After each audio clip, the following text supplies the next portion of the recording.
Hi, I'm Tess and thank you for joining me for a block printing tip video.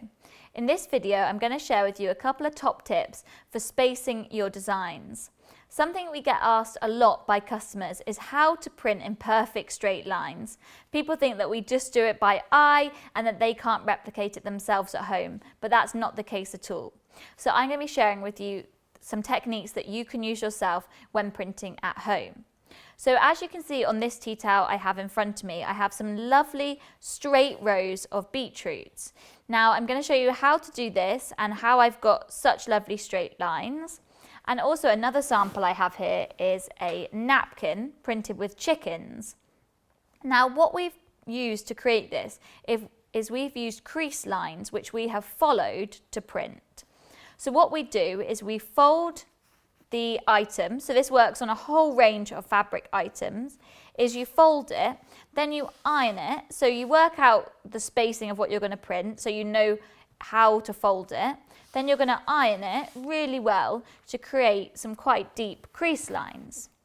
Now for this napkin I have printed above the crease line, and then to create a staggered repeat I have then printed the next row on the crease line, and then I've followed that down and you can see I've ended up with this lovely perfectly spaced printed napkin. Now on the beetroot I have done the same, so what we did was we measured the space that we needed to print the beetroots, we worked out how many times we could print the beetroot down the tea towel, and then again we folded it and ironed it to create these lovely crease lines. So I'm going to show you how to print the bottom row. So having the crease line really helps you work out exactly where you need to print, and it means that you're going to have perfectly spaced prints.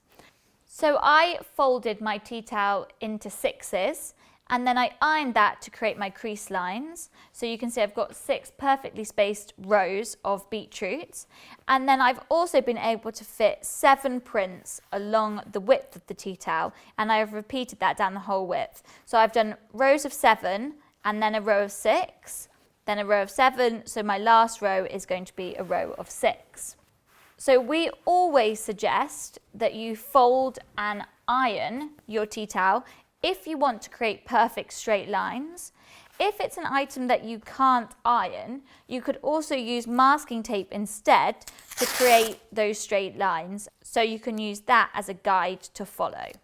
So for this last row, my row above I did 7 beetroots, so I'm going to do 6. And as you can see, I'm going to print them in between the last row so that I get this nice staggered effect. So I've got my lovely beetroot red and leafy green paint. And what I like to do is to do either end first. So I'm going to make sure it's perfectly in the middle. Print it like that.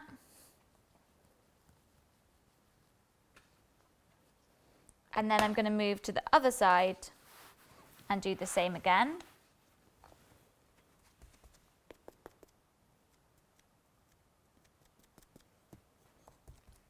And by folding and ironing your fabric item, you're creating the perfect guidelines to print within.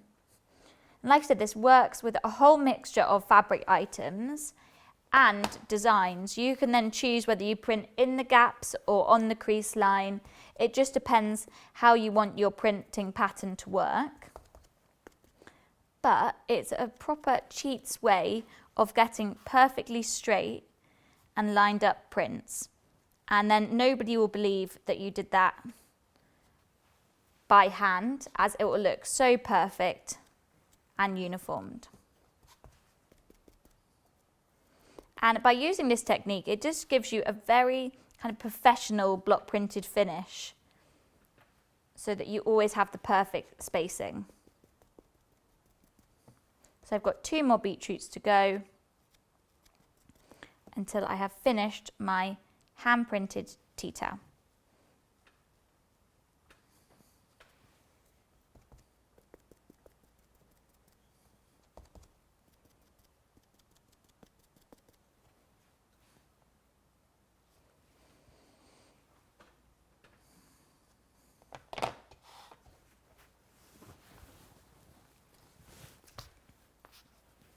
And as you can see, I have a lovely organic tea towel printed in my beetroot pattern in the perfect straight lines, and it's worked out the whole way down my tea towel, so I'm so happy with this. So hopefully this has given you a couple of ideas of how to perfectly space your next block printed item. Thanks for watching.